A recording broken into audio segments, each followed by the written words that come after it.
Bismillahirrahmanirrahim. Alhamdulillahirrahmanirrahim. Kita bisa bertemu kembali pada pertemuan kelima ini, yaitu terkait dengan sistem perpipaan air buangan.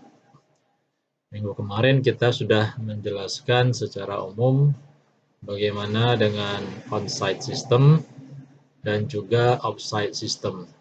Dan sekarang kita fokus di off-site system, yaitu mulai dari bagaimana kita mengenal sistem perpipaan yang ada di air buangan.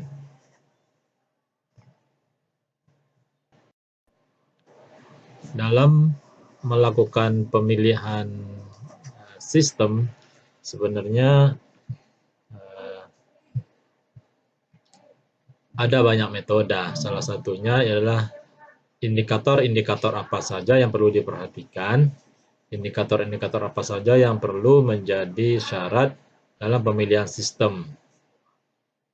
Misalnya, yang pertama itu adalah kepadatan penduduk. Kita harus memperhatikan kepadatan penduduk. Apakah penduduk itu besar dari 500 jiwa per hektar, atau besar dari 300 jiwa per hektar, atau besar dari 150 jiwa per hektar. Kemudian ada terkait dengan sumber air. Sumber airnya apa? Apakah PDAM atau penggunaan air tanah? Air tanah bagaimana? Apakah air tanah yang besar dari 4 meter atau tidak? Kemudian di sana sendiri apa sumber air yang diperlukan? Nah, sumber air yang diperlukan bisa saja nanti terkait dengan misalnya harus PDAM, dan ada sumber pompa, dan pompa PDAM atau yang lainnya. Kemudian kita lihat keadaan tanah. Tentu kita harus memperhatikan keadaan tanah. Karena di sini adalah terkait dengan permeabilitasnya. Bagaimana permeabilitasnya? Apakah dia permeabilitasnya rendah atau permeabilitasnya tinggi? Sehingga apakah dia mudah meresap atau tidak mudah meresap? Itu yang menjadi perhatian kita. Kemudian kedalaman air muka tanah bagaimana? Jika kita lihat air tanahnya itu besar dari 1,5 meter, nah, kemudian lihat kemiringan tanah. Bagaimana kemiringan tanah yang ada? Kemudian terkait dengan kemampuan pembiayaan. Apakah masyarakat atau lembaga yang ada itu mampu membiayainya? Hingga terakhir baru kita lakukan pemilihan teknologi. Pemilihan teknologi apa saja? Mulai dari sewerage konvensional sampai kita menggunakan tangki cubluk atau septic tank atau MCK keluarga dan sebagainya. Ini adalah pilihan-pilihan kita terkait dengan bagaimana kita memilih sistem pengolahan air limbah. Kita misalkan, jika penduduknya itu besar di atas 500 jiwa per hektar, jika besar iya, maka kita lihat bahwa jika di atas 500 ini air utamanya adalah pipa PDAM. Kalau tentu di situ adalah kebutuhannya adalah pipa PDAM, maka tentu kita tidak melihat keadaan tanah, kedalaman muka air tanah tidak menjadi pertimbangan. Selanjutnya menjadi pertimbangan adalah bagaimana kemiringan tanah di sana. Apakah kemiringannya itu besar dari 2% atau relatif curam atau relatif datar. Jika dia besar dari 2% misalnya, tentu kita bisa gunakan sistem sewerage konvensional. Kemudian jika tidak atau relatif datar dia, tentu kita bisa pilihannya adalah tangki septik atau pemilihan shallow sewer misalnya. Kemudian ada kemampuan membayar tadi misalnya. Dari sewerage konvensional jika dia mempunyai kemampuan membayar, maka pilihan teknologi adalah sewerage konvensional. Tapi jika dia tidak punya kemampuan, pilihannya adalah interceptor sewer. Jika dia tidak mampu juga, lagi kita lihat apakah dia shallow sewer, atau jika tidak mampu juga, maka pilihan terakhir adalah tangki septik. Jadi untuk penduduk yang besar dari 500 jiwa per hektar, itu minimalnya adalah penggunaan tangki septik. Sehingga kita tidak boleh menggunakan di bawah dari teknologi tangki septik. Sekarang kita lihat bagi yang penduduk yang masih cukup jarang, yaitu besar dari 150 jiwa per hektar. Jika dia masih kategori ini, maka pilihan kita adalah juga RPDAM. Tapi kita juga memperlihatkan area tanahnya bagaimana. Jika permeabilitasnya tanah tidak memungkinkan, maka kita kembali ke sewerage. Jadi jika permeabilitasnya masih memungkinkan, maka kita lihat keadaan air tanahnya bagaimana. Jika dia besar dari 1,5 meter, maka kita pilih apakah sewerage yang cocok. Pilihannya misalnya, tapi kalau tidak lebih dari 1,5 meter, maka kita kembali lagi ke yang terakhir adalah pilihannya tangki septic. Jadi sekarang dilihat seperti ini. Jika besar dari 1,5 meter, kita lihat sewerage itu seperti apa. Mulai dari cubluk kembar pembiayaannya sampai penggunaan tangki septic. Itu yang bisa kita lakukan. Kemudian terkait dengan misalnya terkait dengan sumber, jika dia tidak lebih dari 150 jiwa per hektar, kita lihat sumber airnya bagaimana. Kemudian terkait sumur pompanya bagaimana, permeabilitasnya bagaimana. Jika permeabilitasnya tidak memungkinkan, akhirnya adalah tangki septik. Jadi tangki septik harus memperhatikan dari kondisi air tanahnya besar dari 1,5 meter, permeabilitas tanahnya itu yang sudah masih bagus, atau permeabilitas tanah yang masih porositas istilahnya. Tapi kalau tidak poros lagi, maka pilihannya adalah di tangki septik. Ini adalah salah satu metode bagaimana memilih sistem pengolahan air limbah. Mulai dari itu namanya cubluk sampai ke sewerage konvensional. Sekarang kita coba melihat ini skema, salah satu skema terkait dengan sistem perpipaan. Apa saja yang nama-nama atau masing-masing pipa itu. Sekarang kita lihat, nomor satu ini adalah pipa persil. Pipa persil adalah pipa yang mengalir dari rumah sampai ke meteran atau ke bak kontrol. Jadi kalau Anda bayangkan di air bersih itu mulai dari meteran air sampai ke dalam rumah. Ini kebalikannya. Ini air limbah kita, pipa persil itu dari dalam rumah sampai ke bak kontrolnya. Kemudian sesudah masuk ke bak kontrol atau dari meteran, itu masuk dengan pipa servis namanya. Dia melayani beberapa nanti dari pipa persil. Kemudian setelah dari pipa servis, dia akan menuju ke pipa lateral. Pipa lateral ini dia melayani beberapa dari pipa servis, melayani beberapa pipa servis. Sehingga dia mengumpulkan pipa servis, ini disebut dengan pipa lateral, pipa yang nomor 3 ini. Kemudian yang nomor 4, gabungan dari beberapa pipa lateral itu menjadi pipa cabang. Ini semakin besar pipanya. Jadi kebalikan dengan pipa air minum, dari besar ke kecil, sedangkan dari sama pipanya, cuma di air buangan ini ada diameter minimum yang harus dipenuhi. Kalau di air bersih kan ketemu sampai di rumah itu kan pipa setengah. Sedangkan nanti di pipa persil itu minimal kita menggunakan pipa 3 inci sampai pipa 4 inci. Yang terakhir, pipa yang kita kenal adalah pipa induk atau pipa utama, yaitu pipa yang nanti mengumpulkan beberapa pipa cabang yang akan menyalurkan air buangan kita langsung menuju instalasi pengolahan air limbah domestik. Jadi ini adalah beberapa jenis saluran pengumpul, mulai dari pipa persil yang berada di rumah sampai ke pipa induk yang berhubungan langsung dengan instalasi pengolahan air limbah. Kemudian kita akan melihat jenis saluran pengumpul seperti apa. Masing-masingnya tadi kan sudah kita ketahui, sekarang kita melihat detailnya seperti apa. Yang pertama adalah pipa persil yang kita sampaikan tadi. Ini pipa yang umumnya terletak di dalam rumah dan langsung menerima air buangan dari instalasi plumbing bangunan. Berarti memang ini adalah pipa plumbing yang ada di dalam rumah kita. Ini yang harus kita pahami. Kemudian diameter pipanya minimal berapa? Rata-rata ini diameter pipa ini adalah sekitar 3 inci sampai 4 inci. Biasanya kan kalau untuk tangki septik itu dari rumah itu minimal penggunaannya 3 inci. Kemudian ada dengan slope sekitar 2%, jadi kemiringan 2%. Karena untuk di pipa persil ini karena di awal maka membutuhkan kemiringan yang lebih besar. Walaupun tidak terlalu besar, hanya sekitar 2% saja. Jadi sekitar penurunannya 2 cm per setiap 100 cm penurunannya 2 cm. Kemudian pada pipa persil juga dilengkapi dengan bak kontrol.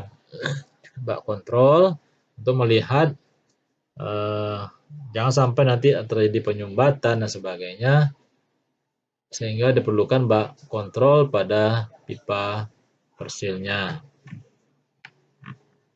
Kemudian di pipa servis ini yaitu pipa yang tadi kita katakan menerima air buangan dari beberapa pipa persil. Nah, tentu karena dia menerima buangan dari pipa persil, maka diameter tentu akan lebih besar. Ringnya itu sekitar 6 inci sampai 8 inci. Kemudian kemiringannya bagaimana? Kemiringannya juga tidak terlalu besar lagi. Kalau tadi disampai 2%, sekarang disampai 0,5 sampai 1% saja. Kemudian bagaimana kita menggalinya? Lebar galian itu ada minimal sekitar 0,45 meter atau 45 cm.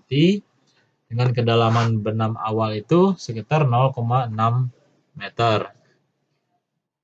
Dan nanti akan disambungkan ke pipa lateral yang ada di setiap manhole. Biasanya pipa servis ini bisa berada di depan atau berada di belakang rumah, tergantung dari kondisi rumah dan posisi dari pipa air buangan itu sendiri berada. Yang ketiga, kita berbicara pipa lateral, yaitu tadi adalah pipa yang tadi dikatakan menerima beberapa dari aliran pipa servis. Dan biasanya ini sudah berada di sepanjang jalan biasanya. Sepanjang jalan daerah pelayanan biasanya mengikuti alur jalan. Ini pipa lateral. Kemudian karena di pipa servis tadi 6 sampai 8 inci, maka ini adalah diameter minimalnya 8 inci. Dan untuk ukurannya menyesuaikan dengan berapa debit yang dilayaninya, tetapi dia pelayanan itu minimal dengan 8 inci. Seperti kita perhitungan kita kemarin, kita harus mempertimbangkan berapa debit yang dilayaninya. Kemudian ada slope sekitar 0,5 sampai 1%. Sama dengan pipa servis. Kemudian ada pipa cabang, tentu dia tadi kita katakan dia merupakan menerima dari beberapa pipa lateral. Kemudian diameternya ini tergantung dari debit yang dilayaninya, debit yang mengalir di dalamnya. Itu nanti sesuai perhitungan berapa debit yang harus dilayaninya, sehingga berapa diameter yang harus dipersiapkan untuk menampung debit yang ada tersebut. Kemudian slope-nya mulai dari 0,2 sampai 1%. Udah mulai slope-nya semakin datar. Dan terakhir pipa induk. Pipa induk dia adalah pipa utama yang menerima dari beberapa pipa-pipa cabang. Kemudian meneruskannya ke lokasi instalasi pengolahan air buangan. Sama dengan pipa cabang, slope-nya hanya sampai 1% maksimalnya. Itu yang secara umum mulai dari pipa persil, servis, lateral, pipa cabang, dan pipa induk. Yang mempunyai diameter standar itu atau tipikal itu adalah pipa persil dan pipa servis. Mulai pipa lateral itu ada diameter minimal, tetapi dia bisa lebih besar dari diameter minimalnya. Sedangkan pipa cabang dan pipa induk itu berdasarkan debit yang dilayaninya. Sehingga berapa nanti diameter pipanya tergantung dari debit yang dilayani, tetapi tentu dia akan minimal sama dengan pipa yang masuk sebelumnya. Apakah pipa lateralnya 8%, 8 inci, dan pipa cabangnya tentu minimal di awal-awal itu 8 inci, atau nanti tergantung dari berapa pertemuan pipa lateral yang dilayaninya. Sekarang kita coba menentukan bagaimana pertimbangan kita dalam memilih bentuk saluran. Karena bentuk saluran itu kan macam-macam. Ada yang berbentuk segi empat, dan ada yang berbentuk lingkaran, ada yang berbentuk bulat telur. Tapi ada secara umum apa saja yang menjadi pertimbangan kita dalam memilih saluran. Ini secara umum saya gambarkan. Misalnya terkait dengan konstruksi. Bagaimana dalam pelaksanaannya? Apakah mudah dalam melaksanakannya? Kemudian di lapangan sendiri bagaimana mengerjakannya? Ini harus menjadi pertimbangan. Pada daerah-daerah yang tinggi muka air tanahnya, itu akan sulit bagi kita melakukan penanaman pipa. Misalnya seperti beberapa daerah di Aceh itu sampai untuk menanamkan tangki septik itu sangat kesulitan sekali. Itu yang harus pertimbangan, konstruksinya bagaimana, mudah dilakukan apa tidak. Di lapangan itu sendiri apakah lokasinya bertanah keras atau rawa dan sebagainya, itu menjadi pertimbangan-pertimbangan untuk konstruksinya sendiri. Kemudian dari sisi hidrolis, bagaimana secara hidrolis saluran ini mampu berjalan dengan atau mengalirkan materialnya dengan baik, sehingga nanti kita harapkan adanya kontinuitas dan juga si material atau si padatan yang dibawanya itu bisa mengalir juga, tidak hanya sealiran airnya saja, tetapi juga padatan-padatan yang dibawanya dalam air buangan itu juga harus bisa berjalan juga. Kita tidak seperti yang kita sampaikan sebelumnya pada small bore sewer atau small shallow sewer, itu kan terjadinya berhenti berjalan sistemnya. Kalau ini kan kita tidak mengharapkan seperti itu, tapi kita mengharapkan selalu berjalan secara gravitasi dengan kecepatan maksimal antara 0,0 sampai 3 meter per detik. Itu yang disyaratkan. Dan ketersediaan tempat bagaimana? Tentu ada beberapa lokasi-lokasi yang harus menjadi pertimbangan. Kadang tempatnya tidak tersedia di jalan tersebut menjadi sempit. Ini juga harus kita pertimbangkan. Apa bentuk salurannya? Apakah cocoknya nanti di segi empat atau cocoknya di lingkaran dan sebagainya. Ini harus ketersediaan tempat juga harus kita perhatikan. Dan dari sisi harga juga harus menjadi perhatian kita. Apakah dia harganya ekonomis apa tidak? Sehingga kita harapkan dengan harga yang terjangkau, investasi yang tidak terlalu besar, tetapi apa yang menjadi tujuan kita terkait dengan target akhirnya adalah kesehatan masyarakat, itu harus menjadi pertimbangan kita juga. Sehingga terkait dengan ekonomis atau tidaknya, kemudian nanti ada terkait dengan willingness to pay-nya, kemampuan membayarnya, ada enggak? Ini yang juga perhatian, salah satu perhatian menjadi bentuk salurannya. Kadang memang seperti yang pipa DPE atau pipa beton dan sebagainya, tentu menjadi pertimbangan kebutuhan pipa kita mahal apa tidak, kemudian ada PVC sebagainya. Kita bisa melihat dari beberapa pipa yang kita gunakan. Kemudian yang terakhir secara teknis, pelaksananya di lapangan bagaimana? Hitung-hitungannya bagaimana? Jangan sampai nanti kita menghitung berbiaya murah, nanti secara teknis kita sulit untuk mendapatkan kecepatan yang terpenuhi 0,6 sampai 3 tadi.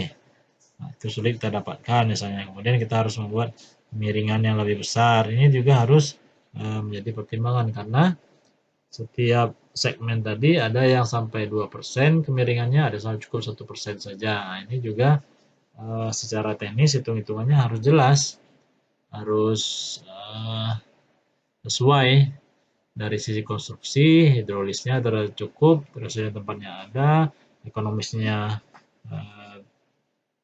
juga tidak membebani, tapi secara sisi teknis juga dia mampu mencapai apa yang kita syaratkan dalam kriteria desain untuk saluran kita. Tapi secara umum, untuk saluran air buangan secara umum ada dua sebenarnya. Yang pertama itu adalah bulat lingkaran. Ini biasanya kita pakai untuk dengan debit yang nilainya konstan. Jadi debit yang nilainya konstan, kemudian salurannya saluran tertutup, tetapi sistemnya adalah sistem pengaliran terbuka. Kemudian kecepatan maksimal itu dapat tercapai pada saat D. Yang ini biasanya ketinggian itu adalah 0,815 diameter pipanya. Dan Qmax itu sekitar 0,925 D. Kemudian biasanya ini kita pakai untuk pipa persil dan pipa servis biasanya. Kemudian ada yang bulat telur. Ini biasanya kita pakai untuk Q yang tidak konstan. Q yang tidak konstan, jadi variabel Q-nya itu cenderung berubah-ubah. Itu ini akan mempengaruhi, jika Q-nya tidak konstan, maka mempengaruhi kecepatan. Jika mempengaruhi kecepatan, tentu akan mempengaruhi nanti kemampuan dia membawa material di dalam saluran. Ini ada kecepatan maksimalnya tercapai pada 0,89 D, dengan Qmax-nya tercapai pada 0,94 D. Biasanya bulat telur ini kita pakai untuk pipa-pipa lateral, pipa cabang, atau pipa induk. Ini sebenarnya bulat telur ini secara harga sebenarnya agak lebih mahal dibandingkan yang bulat lingkaran karena dia pemasangan butuh teknis yang konstruksinya lebih teliti.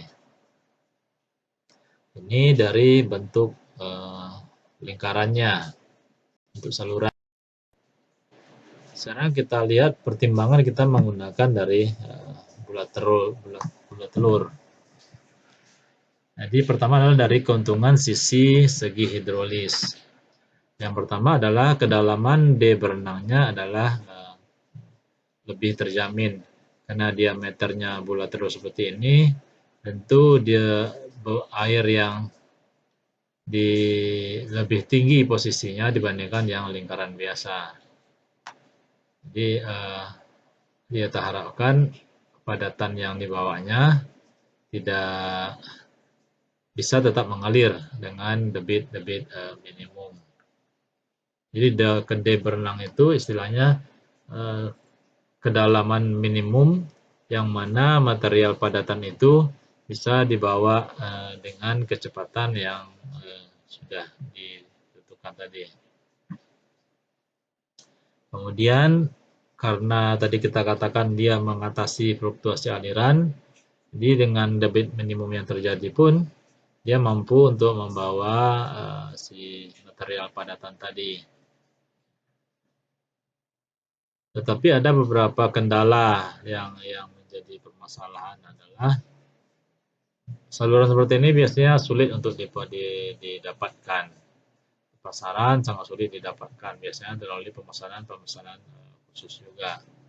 Kemudian dalam pelaksanaan pemasangan di lapangan ini menjadi kendala juga. Rata-rata nanti tidak akan kedap dia. Jika dia tidak kedap, tentu akan mengalami kebocoran. Jika akan jadi kebocoran, tentu akan mengurangi debit. Jika mengurangi debit, tentu padatannya tidak bisa dibawa. Ini yang juga menjadi salah satu kendala dari pipa jenis bulat telur ini. Kemudian dari sisi ekonomis, harganya relatif lebih mahal karena keterbatasan ketersediaan, itu harganya lebih mahal. Nah, ini yang menjadi salah satu kendala, dia tidak menjadi nilai ekonomis dia dalam perencanaan penyaluran air buangan itu sendiri. Kemudian yang terakhir adalah ukurannya lebih pendek-pendek dibandingkan kita menggunakan pipa PVC. Sekarang kan pipanya minimal 4 meter atau DP itu bisa panjang dan sebagainya. Ini ukurannya lebih pendek. Jika ukuran lebih pendek, tentu akan lebih banyak sambungan. Jika akan lebih banyak sambungan, tentu akan dipertimbangkan adalah kebocoran. Nah, kemudian banyak sambungan, nanti jika terjadi kebocoran tentu akan tidak tercapainya debit-debit yang kita inginkan. Kemudian persyaratan teknis lainnya yang menjadi persyaratan dalam penyaluran air buangan ini dalam pipa ini. Ini adalah beberapa hal sebenarnya yang perlu menjadi kajian kita terkait dengan bentuk bulat telur. Walaupun secara hidrolis dia akan sangat membantu sekali dalam menyalurkan air buangan itu gitu. Kemudian kita coba melihat apa yang bahan-bahan pipa ini. Kita kan dalam menentukan bahan pipa ini bisa kali kita menggunakan PVC, menggunakan beton, ADPE dan sebagainya. Ada beberapa hal menjadi pertimbangan kita menjadi dalam memilih bahan pipa. Yang pertama adalah dari kondisi lapangan. Bagaimana kondisi lapangannya? Misalnya terkait dengan saluran drainasenya ada apa tidak, kemudian topografi tanahnya apakah terlalu tidak datar dan sebagainya, kemudian kondisi tanahnya apakah berbatu-batu dan sebagainya. Tentu hal-hal seperti ini menjadi pertimbangan kita, karena dalam pemasangan nanti tentu akan kita juga yang akan kesulitan dalam pemasangan pipa kita. Kemudian hal lainnya yang menjadi perhatian kita adalah terkait dengan sifat aliran. Kemudian ada koefisien gesekan, kita tentu akan menentukan koefisien gesekan yang sekecil mungkin, karena jika koefisien gesekan yang semakin besar itu akan mempengaruhi kecepatan. Jika akan mempengaruhi kecepatan, itu head loss semakin besar. Head loss semakin besar tentu akan berpengaruh kecepatan minimumnya tidak tercapai. Nah, ini yang menjadi pertimbangan kita juga. Kemudian dari lifetime-nya atau umur ekonomis pipa itu berapa tahun? Ada yang 25 tahun, ada yang 30 tahun, ada 10 tahun. Ini juga harus menjadi perhatian juga. Ya, sampai nanti memilih bahan pipa yang umur pakainya sebentar, itu nanti akan dilakukan perbaikan kembali atau pemasang pipa baru lagi. Tentu ini akan mengeluarkan biaya yang menjadi lebih besar. Kemudian pilihan kita lagi, pertimbangan kita adalah terkait yang tahan terhadap gesekan, asam, alkali, gas, dan pelarut-pelarut lainnya.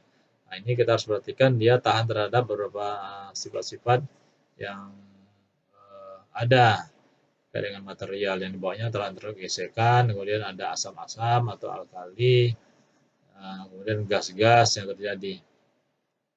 Ini yang juga harus kita perhatikan. Jangan sampai nanti dia tidak tahan terhadap asam, tentu dia akan terjadi kebocoran. Kemudian dia mudah dalam pengenangan dan pemasangan. Ini juga harus diperhatikan, karena tidak semua sumber daya manusia yang ada di lapangan itu mampu untuk melakukan pemasangan dengan baik. Kemudian ada kekuatan struktur dan tahan terhadap korosi. Ini juga harus menjadi pertimbangan, jangan sampai nanti dia tidak tahan korosi. Yang terakhir adalah bagaimana jenis sambungannya, kemudian kemudahan pemasangannya, serta diharapkan adalah kedap air. Jadi saluran ini adalah kita harapkan atau bahan pipa ini adalah bahan pipa yang umurnya panjang, tahan terhadap gesekan, kemudian tahan terhadap korosi, mudah dalam pemasangannya. Nah, ini yang tentu menjadi pertimbangan dalam pemilihan bahan-bahan pipa. Ada beberapa pipa yang biasa kita gunakan, walaupun nanti sebenarnya masih banyak lagi jenis pipa. Tapi ada 6 jenis pipa yang coba kita kemukakan di sini. Yang pertama adalah dengan clay pipe atau pipa tanah liat. Kemudian ada pipa beton, kemudian ada pipa asbes, kemudian ada pipa besi, kemudian ada pipa HDPE, dan ada pipa PVC. Ini secara umum jenis-jenis pipa yang nanti bisa kita gunakan. Tentu kita bisa melihat setelah ini apa saja kelebihan dan kekurangan dari masing-masing jenis pipa ini.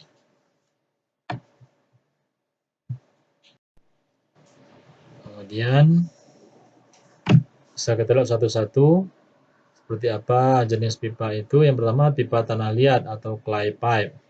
Di sini tentu pipa ini tahan korosi, tahan terhadap zat asam karena dia dari tanah liat. Dan ini cenderung banyak kita temukan di dalam negeri, daerah-daerah yang kaya akan tanah liat ini bisa kita temui. Namun jenis pipa ini dia tidak tahan dengan benturan. Jadi ini yang menjadi pertimbangan juga, tidak tahan terhadap benturan. Kemudian terkait beratnya sendiri, dia masih dikatakan sedang. Secara sisi ekonomis, dia bisa dikatakan relatif lebih murah. Dan biasanya kita bisa pakai, ini adalah di pipa persil dan pipa servis. Ketersediaan diameternya itu antara 4 sampai 48 inci.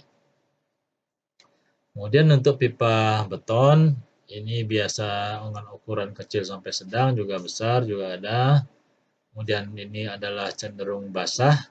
Beton ini dia tidak tahan asam, tapi tahan dengan zat kimia lainnya. Dan satu-satunya tentu berat, karena dia terbuat dari beton dan juga ukurannya pendek-pendek. Nah, harganya bisa dikatakan lebih relatif sedang lah harganya. Tidak terlalu murah dan tidak terlalu mahal. Dan ketersediaannya bisa sampai 4 sampai 44 inci.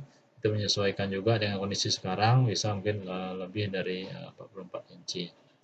Ini adalah jenis dari pipa beton, atau kita sering melihat mendengarnya dengan gorong-gorong misalnya. Itu kan termasuk dengan pipa beton atau sumuran dan sebagainya. Itu yang bisa kita lihat di lapangan. Kemudian pipa lainnya adalah pipa asbes. Ini juga dia tahan terhadap korosi, tapi dia tidak tahan benturan. Panjang satuannya bisa sampai ke 6 meter, cukup panjang. Kemudian masalah sambungan, dia tidak ada masalah. Kemudian berat satuannya cukup ringan, harganya relatif lebih murah dan terjadi infiltrasinya sangat kecil. Pipa ini tersedia dalam ukuran 4 sampai 42 inci. Kemudian ada pipa cast iron. Ini pipa besi yang biasa kita lihat yang sehari-hari. Yang pasti dia tentu akan tahan terhadap gaya luar yang berat. Kemudian dia tahan terhadap getaran, dia kedap air, tapi dia tentu tidak tahan terhadap korosi yang bersifat asam karena dia berupa dari besi. Panjang satuannya bisa sampai 6 meter juga. Pemasangannya cukup relatif mudah dan permukaannya cukup licin. Ini juga menjadi sehingga gesekannya menjadi lebih kecil. Dan ukurannya antara sekitar 2 sampai 48 inci.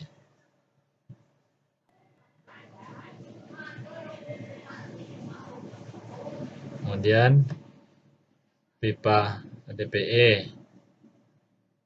Dari pipa HDPE ini jelas dia tahan korosi, kemudian tahan terkait benturan, kemudian panjangnya bisa cukup panjang, kemudian sambungannya bisa sangat rapat, dan dia sangat ringan. Tetapi tentu dengan harga yang sangat mahal, ini menjadi pertimbangan juga. Apakah pembiayaan kita sanggup menggunakan pipa HDPE? Yang ketersediaan dari diameternya juga cukup banyak. Yang terakhir yang sering banyak kita jumpai juga adalah pipa PVC. Pipa PVC dia cukup tahan korosi, kemudian juga kedap air. Dalam penyambungan lebih mudah karena lebih familiar orang untuk melakukan penyambungannya. Panjang satuannya 6 meter sekarang, tapi kalau PVC kita temui di lapangan udah 4 meter sekarang. Dulu memang 6 meter dulu. Kemudian dia tidak tahan gaya yang cukup besar untuk menekannya, dan satuannya cukup ringan, mudah untuk dibawa. Kemudian ukurannya bisa lebih banyak juga, tetapi harganya juga relatif lebih mahal dibanding. Tapi dia masih bisa di bawah harga HDPE. Yang pipa PVC ini harganya masih di bawah pipa HDPE.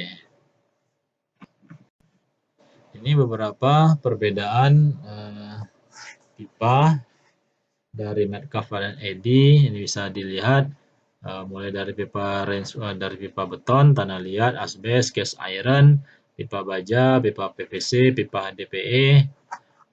Terkait dengan diameternya, panjangnya, standarnya apa dipakai, kemudian dari korosifnya, kekuatannya, dan jenis sambungannya. Ini jenis sambungan ini kalau dalam pembelajaran mata kuliah menggambar teknik ini sudah kita pelajari. Ini juga salah satu pertimbangan dari Metcalfe dan Eddy terkait dengan jenis-jenis pipa. Mungkin dari diameternya sekarang lebih banyak variasi dibanding yang ini ya.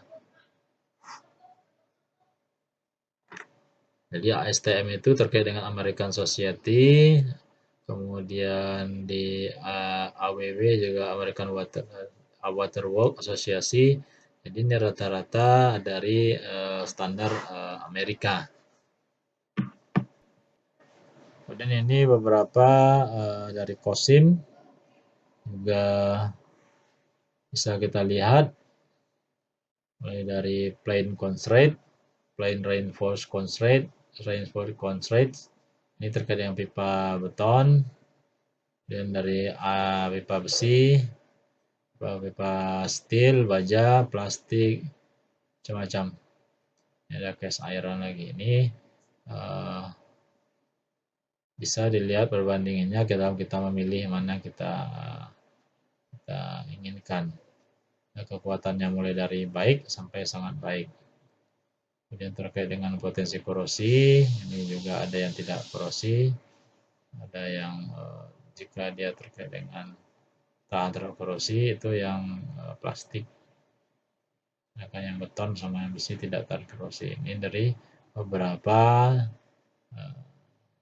contoh literatur dari jenis-jenis pipa. Yang terakhir, apa yang perlu kita perhatikan? Bagaimana kita meletakkan saluran kita? Bagaimana kita memilih meletakkan saluran kita? Itu ada beberapa hal pertimbangannya. Yang pertama adalah jaringan jalan yang ada. Kita harus memperhatikan jaringan jalan yang ada. Jangan sampai nanti kita membuat jalur pipa, sementara jaringan jalannya belum ada. Tetapi jangan juga nanti kebiasaan kita selama ini, pipa jaringan jalannya baru dibuat, kemudian baru jalur air buangan masuk, digali lagi, kemudian nanti masuk PDAM lagi, masuk Telkom lagi. Nah, jadi bongkar pasang seharusnya kan pipa-pipa ini dulu yang masuk, nanti terakhir baru pembangunan dari jalan itu sendiri. Dan kita pertimbangkan adalah bangunan yang ada, karena ini adalah terkait dengan jumlah pelanggan. Karena bangunan yang ada, posisi bangunan, apakah dia berada di atas tebing atau di bawah atau sejajar jalan atau pada daerah yang ramai, ini juga menjadi perhatian kita. Jangan sampai nanti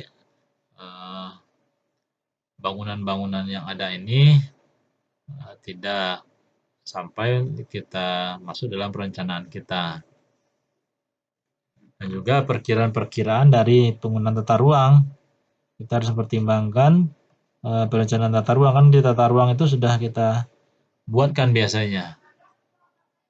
Kemana terkait dengan sanitasinya, arahnya kemana, perkembangannya 30 tahun ke depan itu sudah kita perkirakan. Pembangunan jalan, drainase, air limbah, itu sudah air bersih, itu sudah menjadi pertimbangan dalam rencana tata ruang. Kemudian juga harus terkait dengan jenis, kondisi tanah, dan topografi ya. Jadi itu bisa menjadi perhatian kita juga. Bagaimana kondisi tanahnya, cocoknya apa, dan jenis tanah seperti apa, apakah asam dan sebagainya. Ini harus kita menjadi pertimbangan juga dalam memilih peletakan salurannya, sampai nanti memaksakan pada topografi yang curam atau dengan lebih dari 2% kemiringannya, atau kondisi tanah dengan kedalaman air muka tanah yang dangkal. Ini juga harus kita perhatikan. Kemudian saluran-saluran lainnya bagaimana? Ada air minum, ada listrik, telepon, dan sebagainya. Nah, ini yang sering tadi kita katakan sering terjadi bentrok. Satu selesai menggali, satu bongkar. Kadang rusak lagi. Hal-hal seperti ini yang sebenarnya bisa dikoordinasikan. Tapi kita sering melihat kondisi ini sendiri-sendiri. Harusnya kan bisa bersama-sama dalam pelaksanaannya, sehingga tidak saling merusak dari jaringan pipanya. Kemudian ada ketebalan tanah uruknya dan ketebalan pipa dari muka air tanah itu sekitar 1,2 meter. Jika dia kurang dari 1,2 meter, maka bisa menggunakan drop manhole. Jadi kita sudah bicarakan apa saja kemarin dari kebutuhan bangunan pipa kita. Kemudian jika dia maksimalnya 7 meter galian tanah kita, maka kita sudah butuh pompa kita untuk menaikkannya kembali, sehingga jangan sampai kedalaman pipa air buangan kita itu melebihi dari 7 meter. Kemudian untuk pipa servis, karena biasanya kan banyak pipa ini kan berada di dapur, kamar mandi, itu biasanya kan berada bagian belakang. Maka kalau sebisa mungkin pipa servis itu belakang rumah. Tapi ini memang dikembalikan lagi kepada kondisi rumah. Kadang di komplek-komplek tentu dia tidak memungkinkan. Nah, dari belakang rumah dengan belakang rumah lainnya sudah saling berimpitan, sehingga akan sulit untuk kita membuat pipa servisnya untuk di belakang rumah. Kemudian peletakan saluran yang menjadi perhatian kita, jika pada sisi jalan dengan elevasi yang lebih tinggi berada di tepi jalan, maka kita bisa letakkan posisi pipa kita berada di bawah trotoar ini. Kemudian jika ada lagi, maka kita buat lagi di sebelah sini. Kemudian jika dia di tengah jalan dan jalan itu tidak terlalu lebar dan ada rumah di kiri kanannya, itu bisa pilihan kita di tengah saja jika rumah itu tidak terlalu padat, tapi bisa juga kita pasang di kiri kanan jika rumah itu cukup padat di kiri kanan jalannya. Nah, ini juga menjadi perhatian, atau menjadi sebelah saja di mana posisi seperti di atas, di bagian mana yang cukup ramai. Kemudian pada tepi jalan banyak memberikan beban terbanyak. Pilihan kita tadi kan beban terbanyaknya mana, sebelah kiri. Maka bisa kita tempatkan pipa kita berada di sebelah kiri dari bagian yang menampung lebih banyak beban. Kemudian jika kedua sisi jalannya cukup sama-sama banyak, bisa kita buat masing-masingnya sebelah kiri dan sebelah kanan. Itu juga menjadi pertimbangan kita dalam menentukan salurannya. Bisa kita pakai satu atau dua. Kalau satu, apakah dia memungkinkan, berarti tidak. Tapi kalau terlalu ramai, maka kita buatkan kiri kanan masing-masingnya. Yang terakhir, jika dia berada di elevasi yang lebih tinggi, kiri kanannya, itu bisa kita tempatkan satu di tengah-tengah pada wilayah-wilayah yang biasanya seperti ini kan tidak banyak penduduknya. Kalau yang berbukit seperti ini, nah, ini bisa kita pakai satu saja pipanya. Jadi ada lima kondisi yang bisa kita jadikan untuk memilih bagaimana meletakkan pipa atau saluran kita terhadap sumber limbah atau konsumennya yang akan kita layani. Apakah kita pilih di tepi jalan, di tengah jalan, atau ada kiri kanan dan sebagainya. Ini menjadi pilihan-pilihan kita dalam penentuan meletakkan saluran pipa. Kemudian yang bagaimana dengan kedalamannya? Kedalaman pipa. Dari galian pipa secara umum, pipa persil itu kita bisa menggalinya sampai dengan 1 meter dari permukaan tanah. Sedangkan pipa servis itu sampai 1,2 meter, pipa lateral itu sampai dengan 1,2 meter, sedangkan pipa cabang sampai pipa induk itu bisa sampai maksimalnya 7 meter. Sehingga kita tidak boleh lagi menanam pipa lebih dari 7 meter.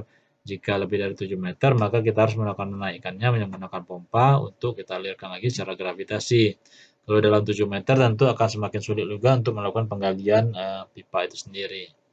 Ini kedalaman pipa yang bisa kita pasangkan di masing-masing jenis pipa.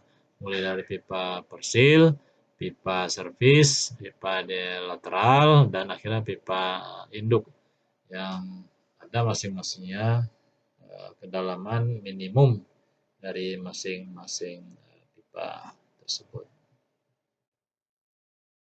Oke, cukup sampai di sini pertemuan kita yang kelima ini terkait dengan perpipaan air buangan. Mudah-mudahan apa yang menjadi pembelajaran hari ini bisa dipahami. Dan mudah-mudahan kita bisa ketemu di lain waktu dan kesempatan. Baik, terima kasih. Assalamualaikum warahmatullahi wabarakatuh.